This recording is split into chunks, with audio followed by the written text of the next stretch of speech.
Oui, je suis Fernando Copello. Je travaille à l'Université du Mans et ma spécialité, ce qu'on appelle le siècle d'or, c'est-à-dire plutôt le 16e et 17e siècle, la littérature espagnole au 16e et 17e siècle. Mais j'ai un petit peu évolué ces dernières années. J'enseigne aussi la littérature de jeunesse. Voilà. Alors, le titre de la thèse est Recherche sur la nouvelle post-cervantine de 1613 à 1624. J'ai soutenu cette thèse en 1990, donc ça fait 30 ans et quelques, à l'Université de Paris 3, Sorbonne Nouvelle, et mon directeur de recherche a été Augustin Redondo. Alors, commençons par, je voudrais bien que vous me disiez ce qui vous a amené vers le siècle d'or. Alors, est-ce que c'est des enseignants formidables qui vous ont donné le goût? Est-ce que c'est vos lectures personnelles? Est-ce que c'est une tradition familiale? Bref, pourquoi le siècle d'or? Moi d'abord, il faut dire que je viens d'Argentine et que je fais mes études de lettres à l'Université de Buenos Aires. Et c'était pendant la dictature militaire qui a commencé en 1976. J'ai fait mes études universitaires pendant la dictature militaire. Mais les intérêts de tous les étudiants qui avions été jeunes à une époque qui était quand même plus libre allaient plutôt vers la littérature d'Amérique latine, Vargas Llosa, García Márquez, tout ça. Auteurs que j'avais lus avec beaucoup d'intérêt. Il y en avait pas mal qui, malgré cette période où les profs de littérature hispano-américaine avaient quitté les plus doués, le pays, continuaient à aimer cette littérature. Et puis il y avait aussi ceux qui aimaient beaucoup la linguistique, Chomsky et tout ça, et il y avait quand même des étudiants qui aimaient ça. Et moi, je voulais faire autre chose. Et ma sœur, un jour, m'avait offert pour mon anniversaire des romans de Goytisolo, de Ana Maria Matute, de Carmen Laforet, c'est-à-dire ces auteurs espagnols contemporains. Et j'ai dit, je vais faire ça. Je vais me consacrer à la littérature espagnole contemporaine. Et j'avais surtout aimé beaucoup Ana Maria Matute.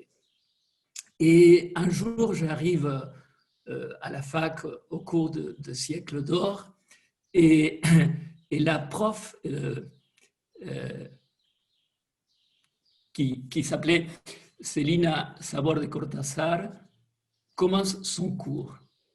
Elle était toute petite, elle avait une voix qui n'était pas très séduisante, une voix, comment dire, un peu comme la voix de Simone de Beauvoir, la voix de maîtresse d'école, non, comme ça.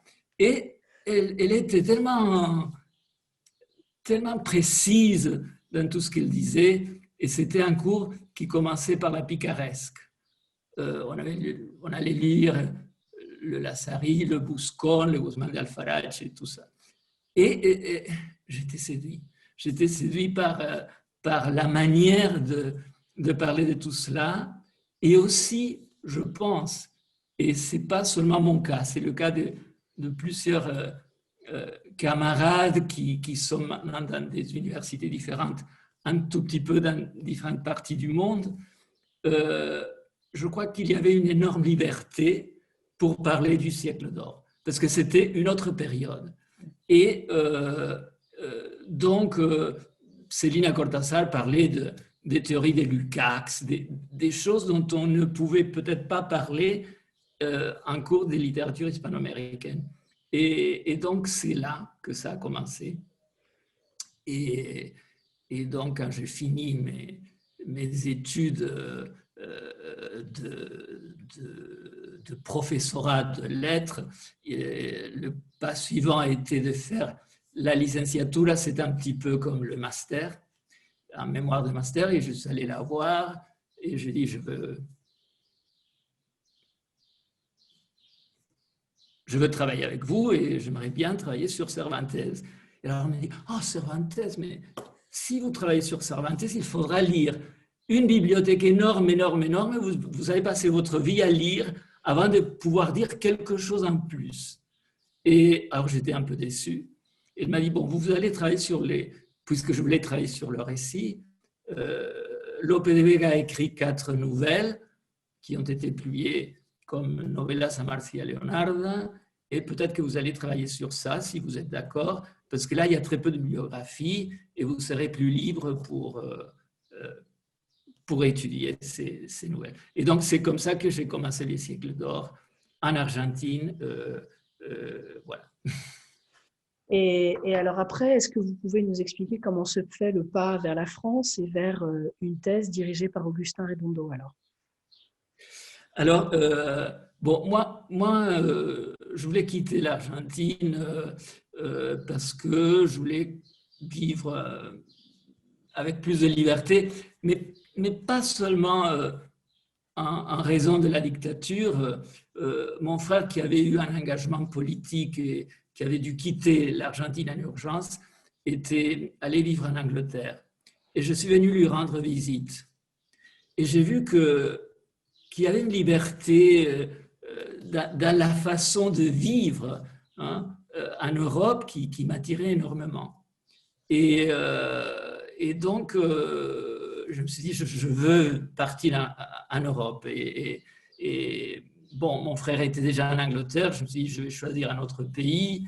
Et puis, j'avais un grand-père qui était français que j'avais presque pas connu. Bon, il y avait quand même un lien avec la France. Et donc, je me suis dit, bon, je vais aller en France et un bon projet serait de préparer une thèse.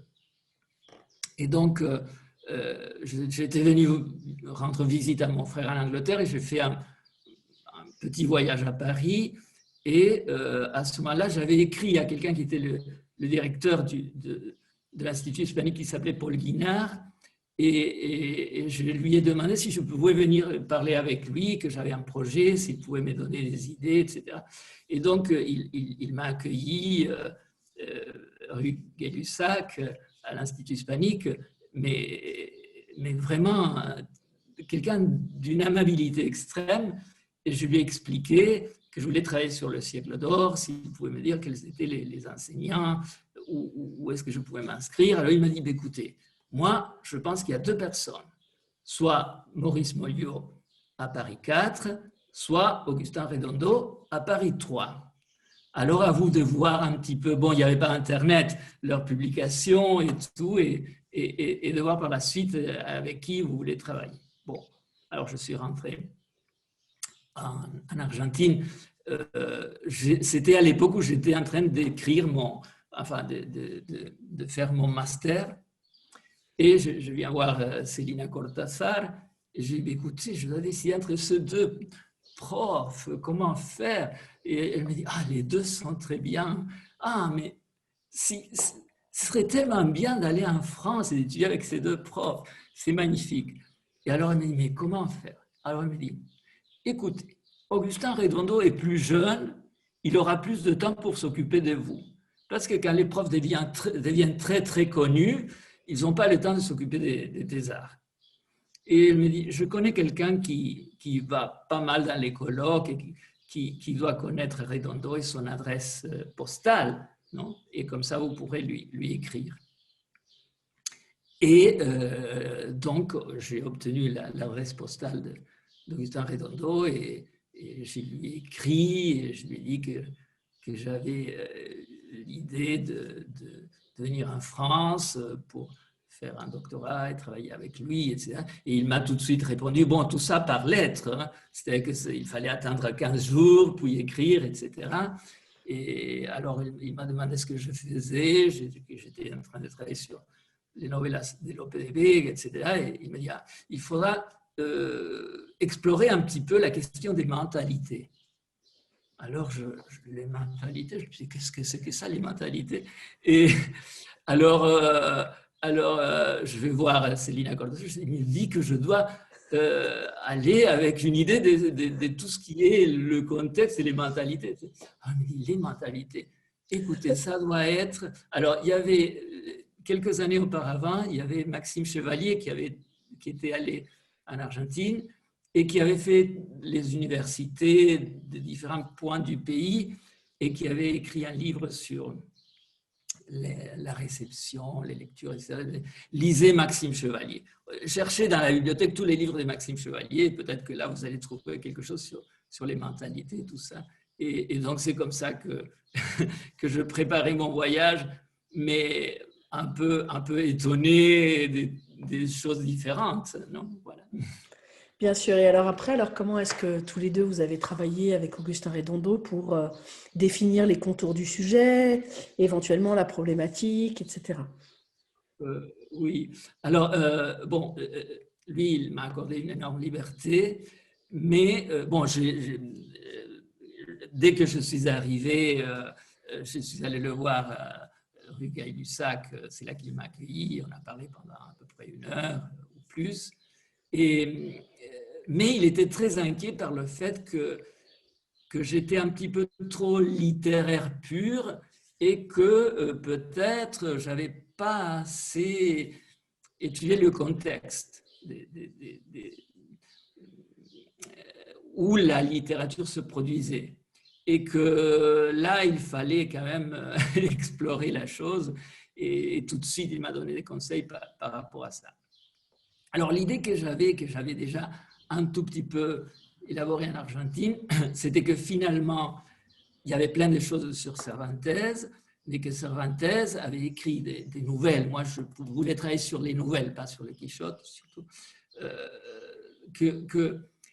Qu'il avait écrit, qu'il était peut-être l'écrivain le plus prestigieux, le plus intéressant de l'époque, etc., mais dans un contexte où il y en avait d'autres qui avaient travaillé sur la nouvelle. Et que peut-être c'était intéressant de faire quelque chose comme une enquête sur tous ceux qui avaient écrit des nouvelles ou qui s'étaient intéressés à la nouvelle pour pouvoir voir par la suite en quoi Cervantes était intéressant et s'il n'y avait pas d'autres dans l'arrière-plan qui pouvaient être intéressants.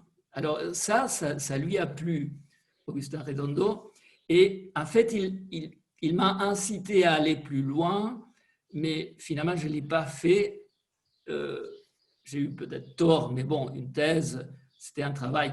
À cette époque, on pensait d'un travail à 6 ans, 7 ans, ce n'était pas un travail en 3 ans.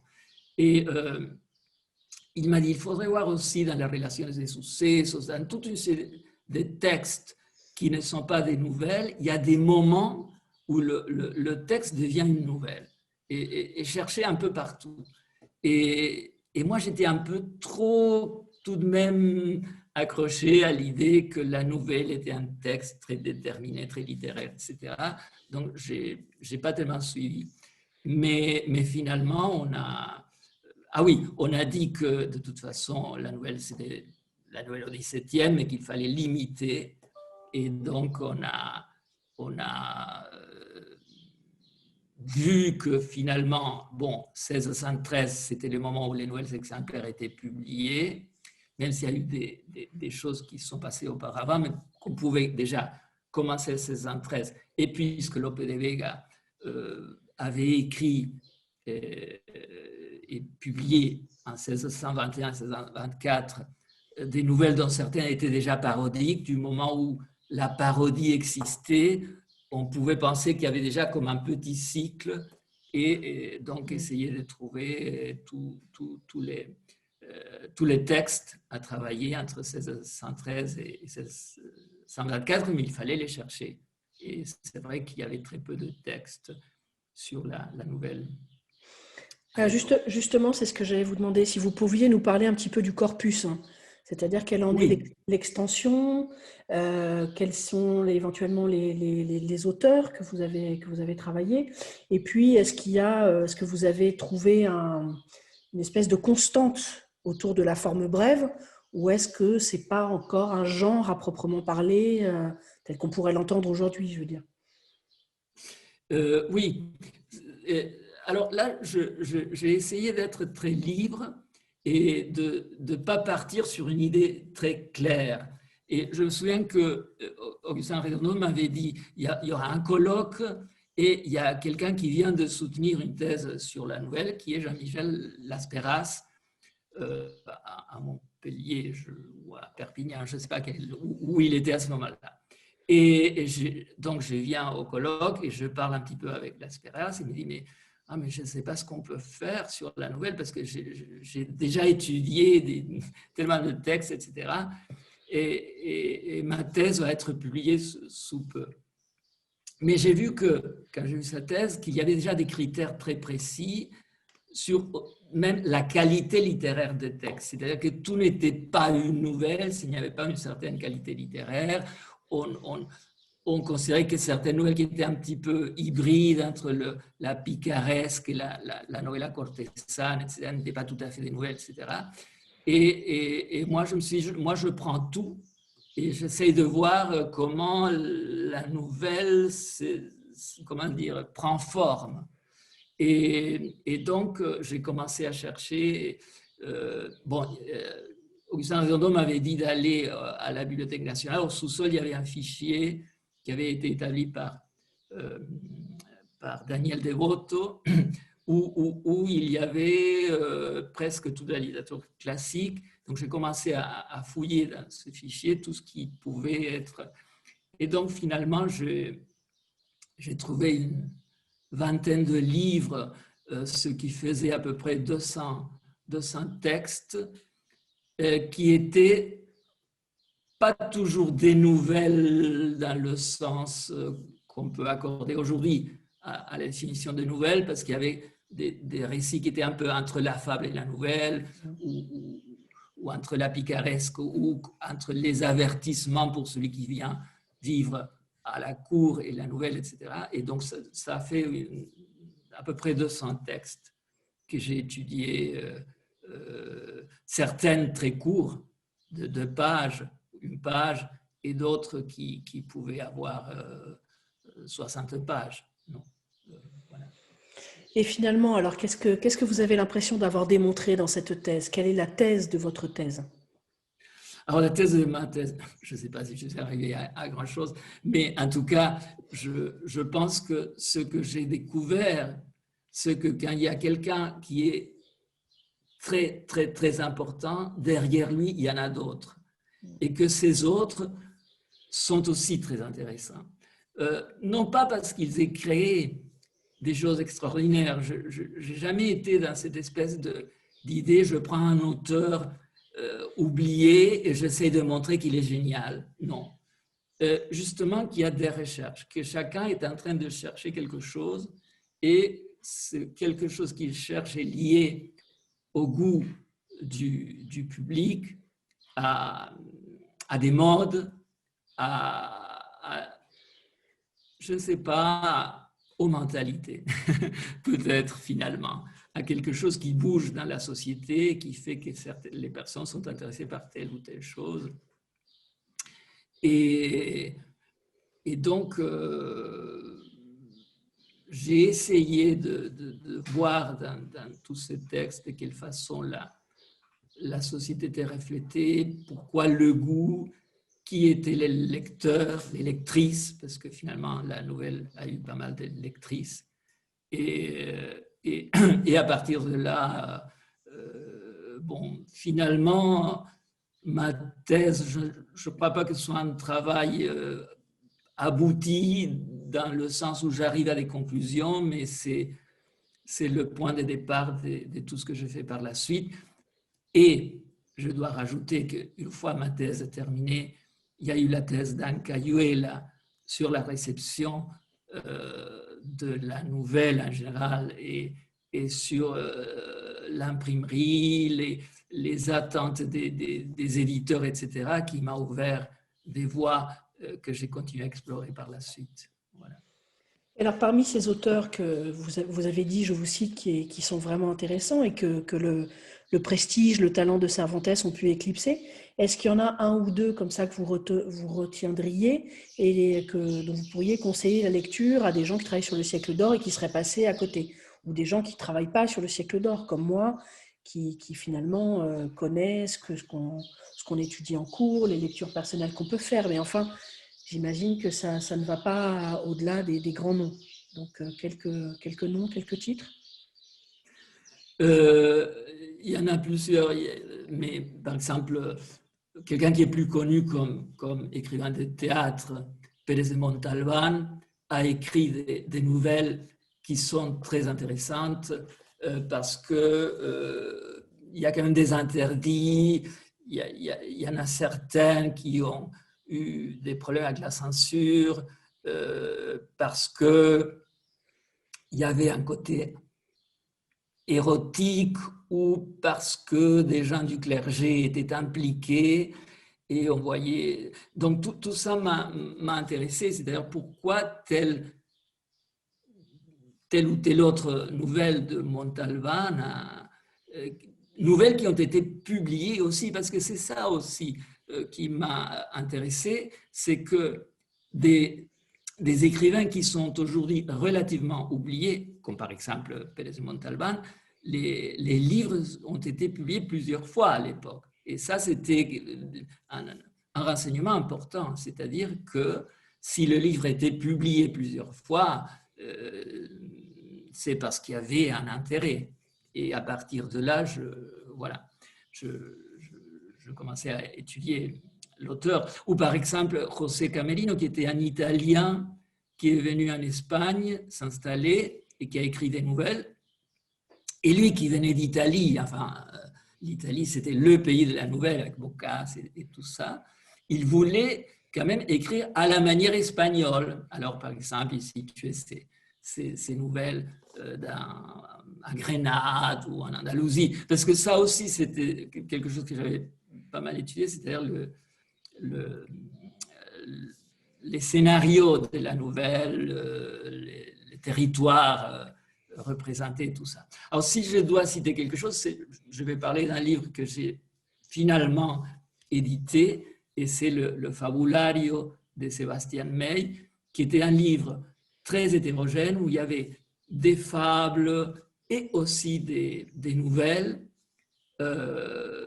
et qui était en principe destiné aux enfants et aux adolescents. C'est quand même le premier livre espagnol non scolaire destiné aux jeunes et aux enfants. Et là, il y avait des nouvelles et des fables aussi. Et ce livre, qui était en quelque sorte très novateur, mais qui a servi aussi à ceux qui ont étudié l'espagnol ailleurs, parce qu'il y avait aussi une mode de l'espagnol en France, par exemple, et il y avait des professeurs d'espagnol. Bon, César Houdin était un professeur d'espagnol, et Ambrosio de Salazar, qui, voilà, j'avais pris aussi dans les grammaires d'Ambrosio de Salazar, qui était quelqu'un qui habitait à Rouen, où il y avait une communauté espagnole importante, un livre de grammaire où il avait intégré des récits qui étaient dans quelques cas des nouvelles pour ceux qui apprenaient l'espagnol. Donc certains récits de May dans son fabulaire lui avaient servi aussi à ceux qui étudiaient l'espagnol. D'ailleurs, il y a des exemplaires en Italie, en France, etc., et presque pas en Espagne. Et donc, ça a donné lieu par la suite à l'édition du texte que j'ai publié aux presses de Rennes, et aussi à l'orientation un tout petit peu que j'ai pris par la suite, parce que ça m'a été suggéré par une collègue du Mans concernant la littérature de jeunesse. Voilà. Alors, justement, on peut en parler tout de suite de ces recherches vers votre nouvelle recherche vers la littérature de jeunesse. Est-ce que c'est sur ça que portait votre inédit? Et si ce n'est pas le cas, est-ce que vous pouvez nous en parler de la littérature de jeunesse contemporaine, espagnole, hispano-américaine? Racontez-nous un peu.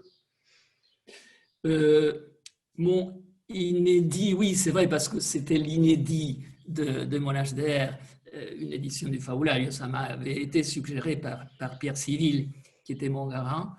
Et donc, voilà, justement, comme j'avais travaillé sur le Fabulario de May, lors de l'entretien que j'ai eu à l'université du Mans, parce que j'ai travaillé auparavant pendant 17 ans, j'étais maître de conférence à Tours, et pendant cet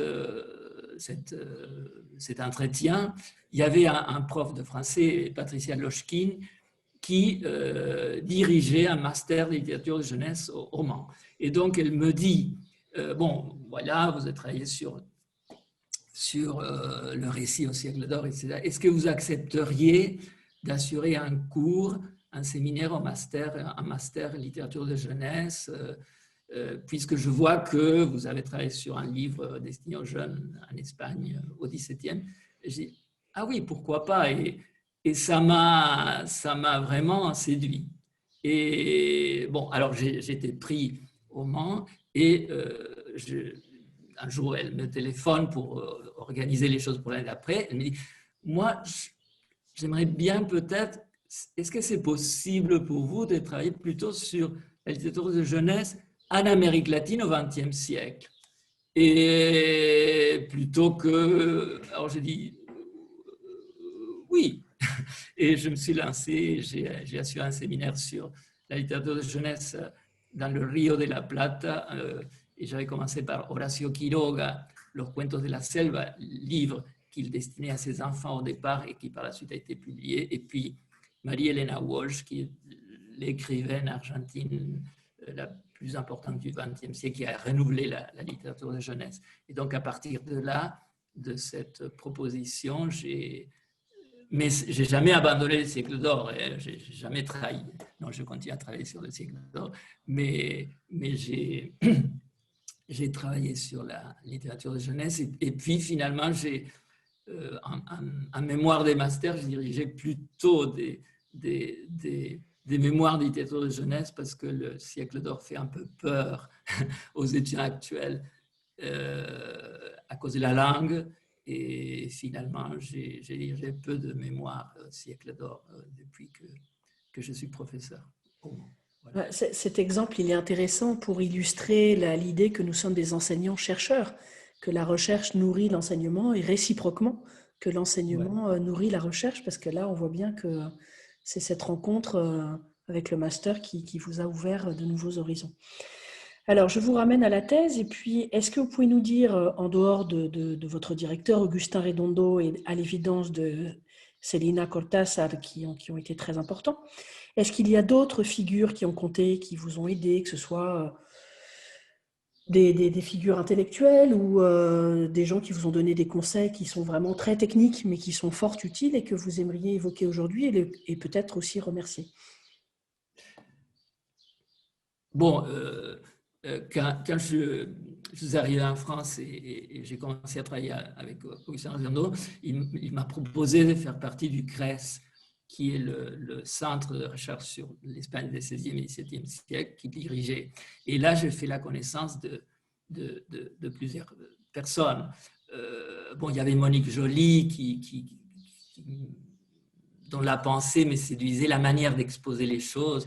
Et il y avait Sylvia Roubaud, qui travaillait sur le Moyen-Âge, mais aussi un peu sur le siècle d'or, et qui avait aussi des idées vraiment très, très intéressantes. Il y avait François Delpech qui s'intéressait beaucoup au folklore.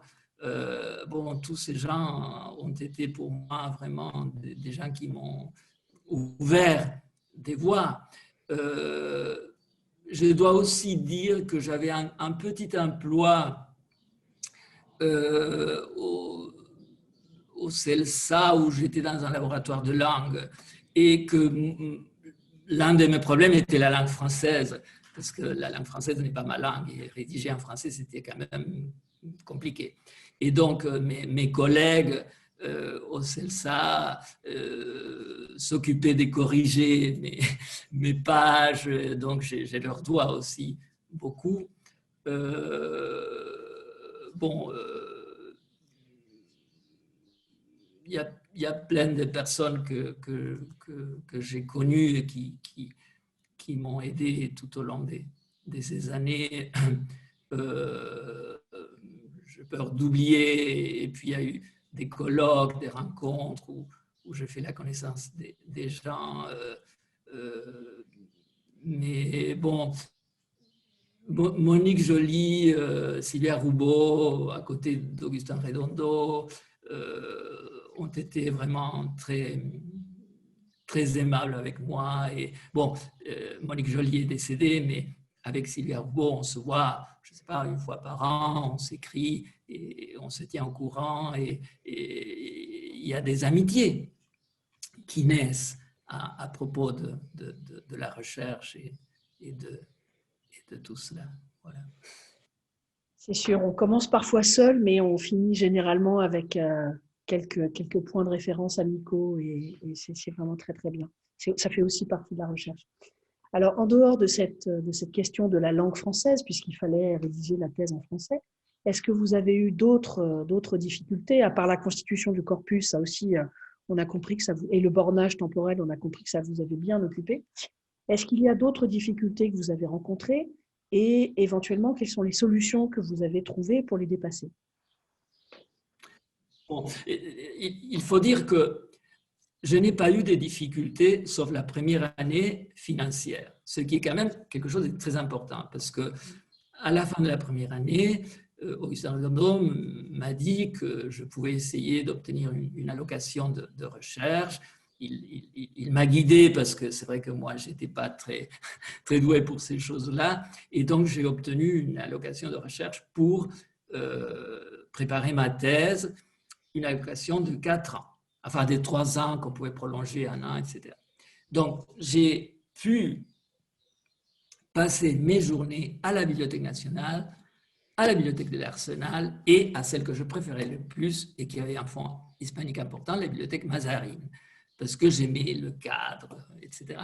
Et donc, j'ai passé mes journées à prendre des notes, à faire des synthèses des nouvelles, parce que, bon, on ne pouvait pas photocopier et c'était des textes un peu inconnus.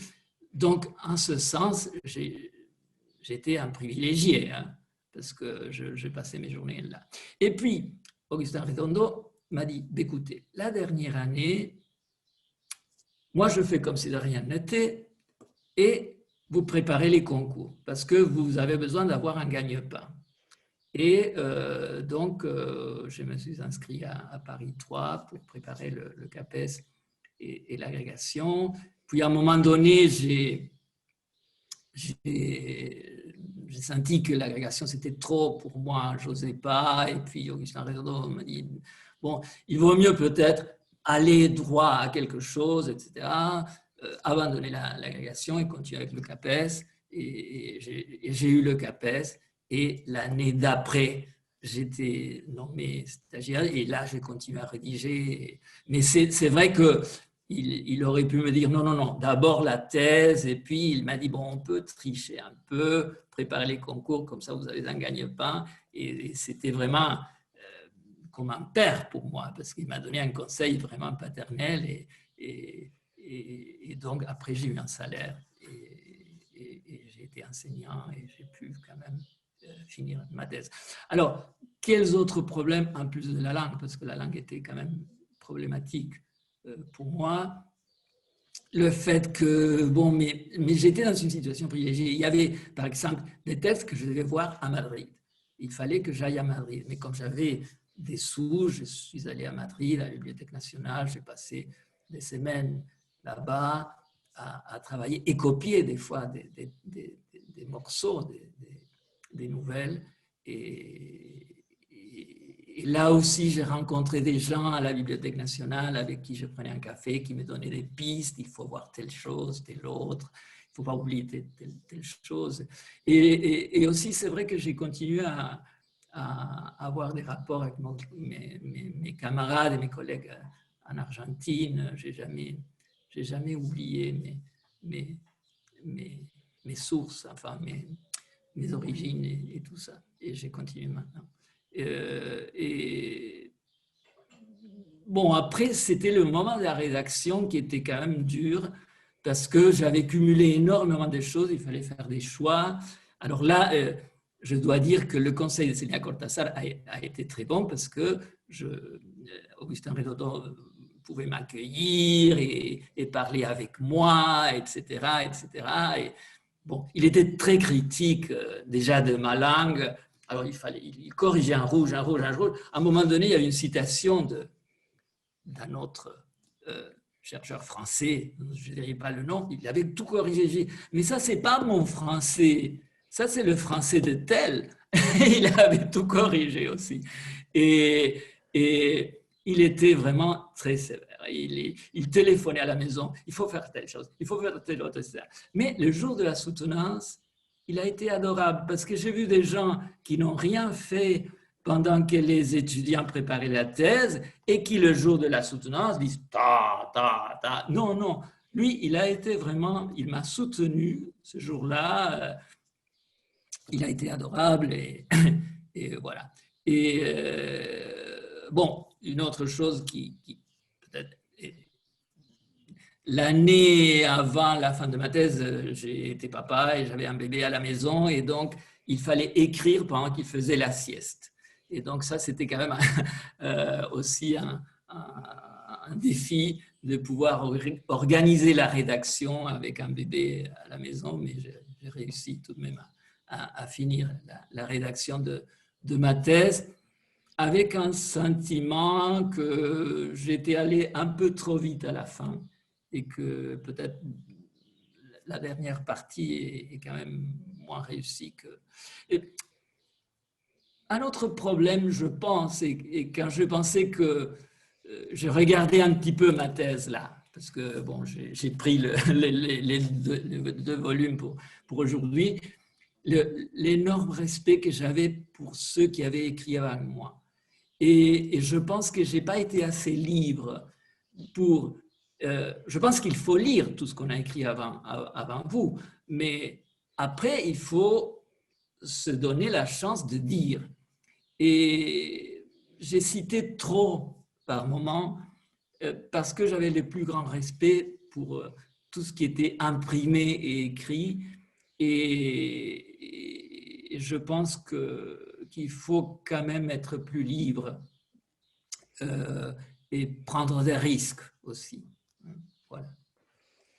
Alors, venons-en à la soutenance. Vous avez déjà commencé à en parler à propos d'Augustin Redondo. Alors, est-ce que vous pouvez nous dire qui étaient les professeurs qui composaient le jury? Oui, alors, il y avait Augustin Redondo, bien sûr. Il y avait Monique Joly, qui a été la présidente du jury ce jour-là, donc celle qui parle à la fin et qui a moins de choses à dire, parce que tout a été dit. Et il y a eu quelqu'un dont j'ai fait la connaissance ce jour-là, Michel Moner, que par la suite j'ai vu plusieurs fois tout au long de ma carrière, qui a été vraiment très, très agréable. Il est arrivé avec deux livres qui n'étaient pas des livres à lui, mais sur la nouvelle qui avait été publiée à Grenoble, où il était professeur. Et il avait très bien lu ce que j'avais écrit et ses suggestions, ses idées, ses critiques ont été pour moi extrêmement enrichissants. Et puis il y avait quelqu'un qui était un professeur de Moyen-Âge à Paris 3, donc il fallait, je crois, un autre membre de Paris 3 qui était Michel Garcia. Et les remarques de Monique Joly, qui m'avait écrit auparavant, ont été extrêmement riches pour moi parce qu'elle avait trouvé que c'était très intéressant d'avoir travaillé sur l'arrière-plan et pas sur ceux qui étaient quand même prestigieux. Et ça, cette idée, je l'ai gardée tout le temps par la suite. Et Michel Moner a été très... Ses commentaires sur le côté narratif, le personnage, tout ça ont été pour moi extrêmement intéressants. Voilà. Et puis, bon, les commentaires d'Augustin Redondo, mais que j'avais entendus tout au long de toutes ces années. Bon, voilà. Et ce jour-là, je me suis dit, c'est un moment unique. Et à ce moment-là, il y avait une émission à la télé qui s'appelait Apostrophe, où on parlait des livres. Et je m'étais dit, c'est comme si je passais à apostrophe. Et ça, je me suis dit, tu l'auras qu'une fois dans ta vie. Jamais tu n'auras 4 lecteurs de ce que tu as écrit et qui parlent de ce que tu as écrit en même temps. Et j'ai vraiment profité de ce moment-là dans une salle que Paris 3 avait à la Sorbonne, dans le bâtiment de la vieille Sorbonne. Voilà. Donc, si je résume, c'est un très très bon souvenir alors. C'est un excellent souvenir. Oui, oui, oui. J'étais très heureux ce jour-là. Ouais. Bon, j'étais quand même un petit peu stressé, hein, mais bon.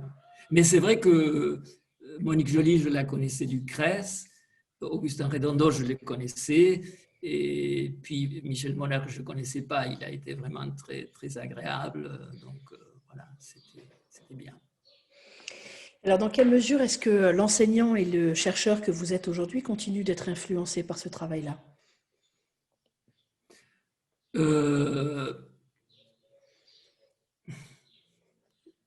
Oui, je pense que je suis tout le temps influencé par ce travail-là, par l'idée d'explorer, par la curiosité, l'étonnement, l'idée qu'on découvre, qu'il faut peut-être partir d'une idée, mais que cette idée peut changer par la suite. Et puis, ce qu'on voit lorsqu'on rédige, lorsqu'on fait une thèse, on rédige plutôt à la fin, c'est qu'on change de point de vue. Et ça, cette ouverture est très importante. Mais je ne suis pas un grand théoricien, hein, donc je m'arrête là. Non, non, mais c'est l'impression qu'on peut avoir. Parfois, la thèse, c'est juste c'est lointain et ça n'a pas d'influence particulière. Et puis parfois, on se rend compte que ça nous a appris à travailler de telle et telle manière. Ou alors, c'est peut-être sur la thèse qu'on fait porter ça, alors qu'en réalité, c'est deux choses qu'on a acquises ou avant ou après. Et la thèse, alors à part pour cet entretien, vous m'avez dit que vous aviez jeté un œil. Est-ce que vous l'avez déjà relue?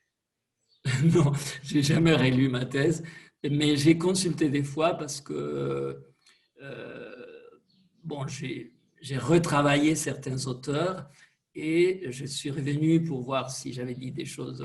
Donc, bon, il y avait un index à la fin et ça m'aide parce que si je veux travailler sur, je ne sais pas, justement, par exemple, Pérez de Montalbán, j'essaie de voir ce que j'ai dit sur Pérez de Montalbán et il y a des choses que j'ai oubliées dont je me sers. Mais j'ai jamais relu en entier ma thèse et j'ai jamais eu l'idée de la publier, mais je pense que c'était pas pareil il y a 30 ans. Nous n'étions pas. Aujourd'hui, je pense que les gens pensent à publier la thèse. C'était pas si évident que ça il y a 30 ans.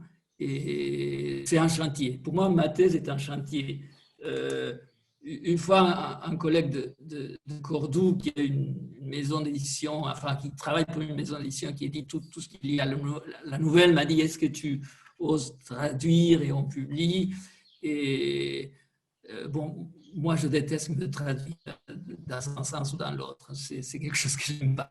Et j'ai commencé, j'ai traduit 18 pages et finalement, je n'avais pas le temps de le faire. Et je me dis, bon, peut-être quand je serai à la retraite, si j'ai le temps, je traduis. Mais c'est une thèse écrite il y a 30 ans. Je ne sais pas si ça vaut le coup. Et voilà. Mais c'est un chantier. Ma thèse est un chantier, c'est tout. Voilà. Et auquel je peux revenir chercher des choses. Et c'est tout. Bon, c'est tout et c'est beau. Tant que ce n'est pas un champ de ruines, ça va. Un chantier, Oui, voilà. C'est positif. Alors, Oui. quels sont les conseils que vous donnez à de jeunes doctorants? Moi, je pense que le conseil, c'est la curiosité, l'ouverture, le travail. Moi, je ne suis pas un historien. Pour un historien, ce serait plutôt un archive. Pour nous, c'est plutôt une bibliothèque. Même si maintenant, il y a pas mal de documents qu'on peut consulter sur Internet. Et donc, ça permet à distance voir pas mal de choses. Mais bon, j'aimais bien le travail en bibliothèque. Et je pense qu'il faut essayer d'enseigner un tout petit peu en même temps, hein, parce que ça ouvre l'esprit. Être enfermé à travailler, c'est pas une très bonne chose. Il faut pas beaucoup travailler, mais si on peut avoir la chance d'être en même temps, je ne sais pas, chargé de cours, enseigner 2 heures par semaine, quelque chose comme ça, être en rapport avec l'autre. Et si on peut en plus enseigner ce qu'on est en train d'explorer, c'est bien, parce que moi,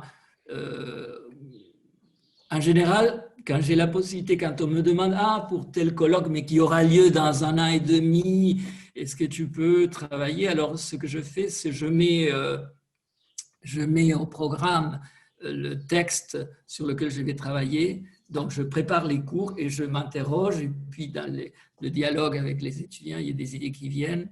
Et très souvent, un article est au départ un cours. Et moi, je pense qu'il y a un lien entre la recherche et l'enseignement et que c'est évident qu'il faut... Voilà. Alors, on ne peut pas faire une quantité énorme d'heures, ça c'est non, mais assurer quelques heures des cours, c'est très bien. Voilà, en même temps que... Oui, ça me semble un très très bon conseil, effectivement. Pour finir, est-ce que vous pouvez nous lire la première phrase de votre thèse et nous en faire un commentaire, s'il vous plaît? Bon, alors je vais me plonger sur alors, je lis la première phrase. Les 4 premières décennies du XVIIe siècle voient naître plus de 200 textes qu'on peut considérer comme des nouvelles, mais la théorie sur laquelle les écrivains s'appuient est inexistante. C'est une terre perméable et libre qui permet l'évolution dynamique du genre. Et puis tout de suite après, je cite Jean-Michel Laspéras. Donc on voit là que je suis très attaché à ceux qui ont travaillé avant moi. Mais bon, peut-être que je garde cette idée, une terre perméable et libre qui permet l'évolution dynamique du genre. Et c'est ça que j'ai essayé d'étudier, cette terre perméable et libre. Je ne sais pas si j'ai réussi, mais j'ai ouvert pour moi-même la voie. Et c'est la voie sur laquelle je continue aujourd'hui. Merci beaucoup, Fernando, pour cet entretien vraiment très, très intéressant et merci globalement d'avoir accepté de participer à ce projet. Merci. Merci à vous et un grand merci.